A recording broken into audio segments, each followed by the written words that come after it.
tới cái cho chân vậy tha chân scan này gì đá là bông trà cầm chay QR code nâng á bên tha chụp puផលិតផល BNPL បើណាយើងចង់ទិញរបស់មួយថតថា17 Pro Max អីចឹងទៅណាហ្នឹងហើយពងពេញនិយមពណ៌ទឹកក្រូចសំណួរយល់ច្រឡំច្រើនគាត់ឆ្ងល់ថាចេញពីវីដេអូនេះទៅបងប្អូនអាចនឹងជ្រាបច្បាស់ជាព័ត៌មានបន្ថែមទៀតណាបងអើយមានសំណួរយល់ច្រឡំច្រើនមែនតើចំពោះផលិតផល BNPL ហ្នឹងគាត់ឃើញថាមានការ scan ជាមួយនឹង QR code partner របស់ ACDA ហ្នឹងណាគាត់ឆ្ងល់ថាការកម្ចីហ្នឹងគឺដូចគ្នាជាមួយនឹង QR ដែរអត់ដូចគ្នាជាមួយនឹងកម្ចី QR ដែលបោះសម្រាប់អាជីវករណាចាហ្នឹងហើយអញ្ចឹងថ្ងៃហ្នឹងសូមឲ្យបងជួយសិក្សាស្រាយកន្លែងហ្នឹងបន្តិចថាហេតុអីកុំឲ្យគាត់នៅចេះតែយល់ច្រឡំថាកម្ចី BNPL ហ្នឹងទៅជាកម្ចីដូចជាកម្ចី QR ដែរចាគាត់នៅតែមានការយល់ច្រឡំហ្នឹងណាតែប៉ុន្តែគាត់មានការយល់ច្រឡំហ្នឹងដោយសារតែគាត់គិតថាវាជាផលិតផលដែលធ្វើការ scan ទូទាត់ដូចគ្នាអញ្ចឹងណាអញ្ចឹងជំហានដំបូងសម្រាប់បងឲ្យជំរឿនទី1ទៅលើប្រភេទកម្ចី QR code ហ្នឹងសិនណាអញ្ចឹងសម្រាប់កម្ចី QR code ហ្នឹងបានន័យថាបដោតទៅលើអាជីវករដែលគាត់កំពុងតែប្រើប្រាស់ QR code ផល ACDA ហ្នឹងដើម្បីឲ្យភ្ញៀវទូទាត់ចូលហ្នឹងហើយអញ្ចឹងសម្រាប់អាជីវករដែលកំពុងប្រើប្រាស់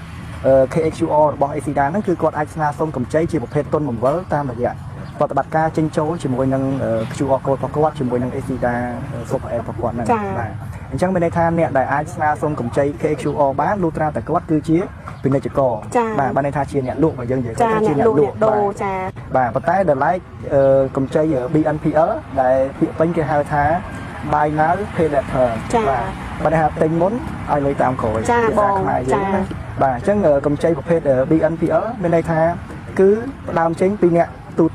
ទិញវិញបាទបើអ្នកទូទាត់វិញមិនមែនជាអ្នកលក់អ្នកគ្រប់គ្រងទេគឺផ្ដើមចេញពីអ្នកទូទាត់វិញបាទអញ្ចឹងអ្នកដែលទូទាត់ឬក៏ជាអ្នកទិញនេះបើយើងនិយាយខ្លីថាអ្នកទិញនេះគាត់ចង់ទិញទំនិញអ្វីមួយដែលគាត់ចង់ប្រើប្រាស់លុយអស់ធនាគារខ្លះឬក៏ប្រើលុយរបស់ខ្លួនឯងខ្លះឬមួយទៀតប្រើលុយធនាគារទាំងស្រុងតែម្ដងគឺគាត់អាចយក AC Super App ហ្នឹងសម្រាប់ scan ទិញទំនិញបាទបើន័យថាទិញទំនិញមិនមែន scan ហើយយើងយកជាសាច់ប្រាក់ទេបើណាយើងចង់ទិញរបស់មួយថតថា17 Pro Max អីចឹងទៅណាហ្នឹងហើយពងពេញនិយមពណ៌ទឹកក្រូចបាទអញ្ចឹងគាត់ចង់ scan ទិញទូរស័ព្ទដៃ17 Pro Max គាត់អាចប្រើកម្ចី BNPL បានហ្នឹងហើយអញ្ចឹងពេលដែល scan នឹងមានជំរឿនឲ្យគាត់ទី1ទំហំទឹកប្រាក់ដែលគាត់ត្រូវការកម្ចីហ្នឹងតើគាត់ចង់កម្ចីហ្នឹង 100% នៃតម្លៃទូរស័ព្ទហ្នឹងឬក៏គាត់ចង់ចូលរួមសាច់ប្រាក់គាត់ខ្លះរយៈពេលនៅក្នុងហ្នឹងគេឲ្យយើងរយៈពេលយូរបំផុត18ខែបាទហើយទំហំកម្ចីគឺ start ចាប់ពី$50ឬក៏20,000រៀលទៅរហូតដល់20លានឬក៏$5,000ហ្នឹងហើយអញ្ចឹងប្រភេទកម្ចីហ្នឹងគឺវាមានអត្ថប្រយោជន៍ខុសៗគ្នាទៅតាមអ្នកប្រើប្រាស់អូខេអញ្ចឹងនិយាយរួមទៅបើជើងចង់កម្ចីស្នើកម្ចីជាមួយនឹង